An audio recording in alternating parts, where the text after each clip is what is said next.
আজকে আমরা শিখব মাইক্রোসফট অফিস ওয়ার্ডে প্যারাগ্রাফ গ্রুপের কাজ। আমরা লেখা কোন পাশে কি পরিমাণ জায়গা ফাঁকা রাখবো তা দেখব। লেআউট ট্যাবের ভিতরে প্যারাগ্রাফ গ্রুপ সম্পর্কে জানব। আমি অফিস 16তে দেখাচ্ছি, আগের ভার্সনে পেজ লেআউট ট্যাবে এগুলো পাওয়া যাবে।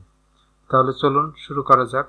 প্রথমে আমরা মাইক্রোসফট ওয়ার্ড সফটওয়্যারটি ওপেন করলাম। লেআউট ট্যাবের ভিতরে প্যারাগ্রাফ, এর যদি আমরা শর্টকাট ব্যবহার করতে চাই তাহলে প্রথমে অল্টার পিজি দিলে আসবে। লক্ষ্য করি তাহলে লেআউট ট্যাবের ভিতরে আমরা এই অপশনগুলো দেখব। সমান RAND random first bracket open first bracket close. এবার ইন্টার। কন্ট্রোল এতে সব সিলেক্ট, কন্ট্রোল জে দিলে দুই পাশের মার্জিন সমান হবে। প্যারাগ্রাফ গ্রুপের মধ্যে আমরা ইনডেন্ট আগে দেখব। কার্সার রাখলে শুধু সেই প্যারায় হবে, অথবা যতটুকু অংশ সিলেক্ট করব ততটুকু জায়গাতে হবে। লেফট, আমরা বাম পাশের মার্জিন থেকে আরো কতটুকু পরিমাণ দূরত্ব ফাঁকা রাখবো। কম করতে চাইলে নিচের অ্যারো কি বাটনে প্রেস করব, এবং আমি যদি যেতে থাকি মাইনাস করতে করতে একসময় মার্জিনের বাম দিক থেকে খাতার ডকুমেন্টেরও আরো আগে চলে গিয়েছে।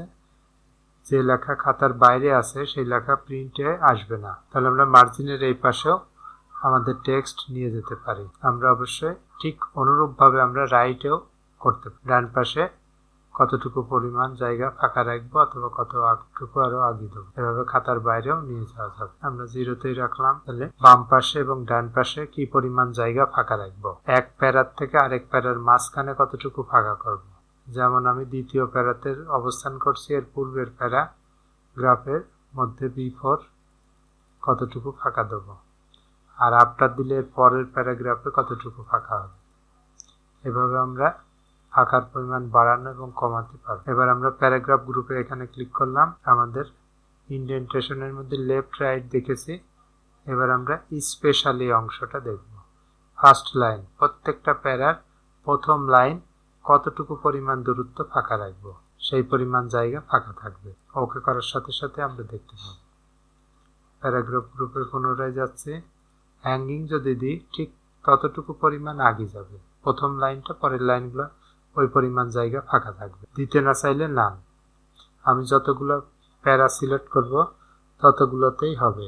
ইন্টার দিলে আমাদের প্যারাগ্রাফ তৈরি হয়। এবং পরবর্তীতে B4 এবং আফটার আমরা দেখলাম এই যে স্পেসিং এর মধ্যে লাইন স্পেসিং, এক লাইন থেকে আরেক লাইনের মাঝে কতটুকু ফাঁকা করব। আমরা যদি 1.5 দিয়ে লক্ষ্য করি, আমাদের এক লাইন থেকে আরেক লাইনের মাঝে একটা গ্যাপ তৈরি হয়েছে। প্যারাগ্রাফ গ্রুপে পুনরায় যাব।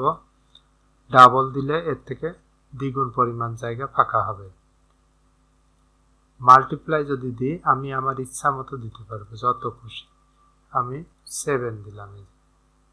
এক একটা লাইন এই পরিমাণ জায়গা ফাঁকা হবে।